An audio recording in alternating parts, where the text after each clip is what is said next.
नमस्ते मैत्रिणींनो, कसे आहात सगळे? श्री स्वामी समर्थ. तर मी आत्ताच आले आहे शॉपमध्ये. आता 11:30 वाजले आहेत. शॉप ओपन करायला आज मला खूप वेळ झाला, कारण का कालच मी रात्री गावावरून आली आहे आणि आल्यानंतर हे जरा साफसफाई वगैरे थोडीफार केली, कारण का 2-3 दिवस आधी माझ्याकडे 1 तासासाठी मी मावशी ठेवलेल्या आहेत, ज्या थोडंफार साफसफाई करतात आणि शॉपमध्ये लक्ष देतात.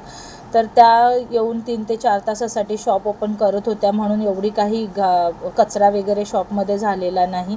म्हणून थोडंसं मला इझी गेलं सगळं हँडल करायला. आल्यानंतर जास्त काही मला आवराआवर करायला लागलेली नाही. तर सुरुवात आता देवपूजा वगैरे झालेली आहे, सगळं साफसफाई झाली, मशीनची साफसफाई झाली. तर आता मी इथे ब्लाऊज आता शिवायला घेणार आहे. एवढे दिवस सुट्ट्या घेऊन आली आणि खूप कंटाळा आला आहे, पण आता करणार काय? आपल्याला काम तर केलंच पाहिजे. शेवटी आपला बिझनेस आहे. जवळजवळ 7 दिवस दुकान बंद होतं, काही काम नाही, काय नाही. त्याच्यामुळे दुकान बंद असल्यामुळे, आपण गावी असल्यामुळे मग शेवटी लॉस हा आपल्यालाच होतो. पैसे आपल्याला म्हणजे येणं बंद होतं. तर दुकान चालू राहणं खूप गरजेचं असतं, पण काही गोष्टी आपल्याला फॅमिली मॅनेज करायला लागतात, फॅमिलीचं सगळं बघायला लागतं. त्याच्यामुळे आपण हे इग्नोर नाही करू शकत. तर आपल्याला सगळं मॅनेज करायला लागतं.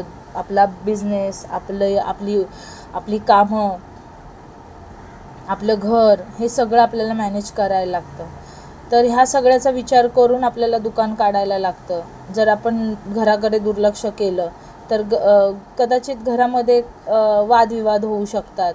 आपल्याला बॅलन्स हा दोन्ही कामामध्ये केला पाहिजे, घरातल्याही आणि दुकानाच्याही. तर मैत्रिणींनो, आता मी ब्लाऊज स्टार्ट केलेला आहे शिवायला. हे तारखा निघून गेलेल्या आहेत, पण आता करणार काय? आता कस्टमरकडून मी रिक्वेस्ट केली की मला थोडी मुदत द्या, मी तुमचं ब्लाऊज पूर्ण करून देते. कारण का मी ज्या तारखेला येणार होती त्याच्यातले 3 ते 4 दिवस एक्स्ट्रा वाढले.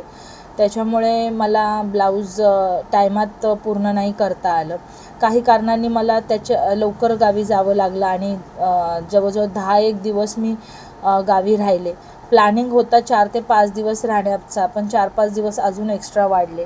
गावी गेल्यानंतर आपल्याला परत रिटर्न येऊशी वाटत नाही, कारण का गावचं जे वातावरण असतं ते खूप छान असतं आणि एकदम शांतता असते, टेन्शन नाही, काय नाही. आपलं घरातलं आवरायचं आणि हे मस्त आराम करायचा. हेच मी जवळजवळ 10 दिवस मी हेच केलं.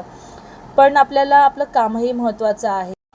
म्हणून आता सुट्ट्या खूप झाल्यात, आता कामाकडे लक्ष द्यायचं, दुर्लक्ष करायचं नाही. कारण का आपल्याला हे काम आपल्या नशिबात आहे हे आपलं भाग्य समजायचं आणि आपण काम करत राहायचं. तर मैत्रिणींनो, आता माझा ब्लाऊज आता होत आलेला आहे. तर तुम्ही बघू शकता, मी सिंपल ब्लाऊज होता 2 पीस कटोरीचा, तो मी शिवला. ह्या अशा पद्धतीने पायपिंग केलेली आहे. तुम्हाला जर पायपिंग शिकायची असेल तर मला कमेंट करा. बाय.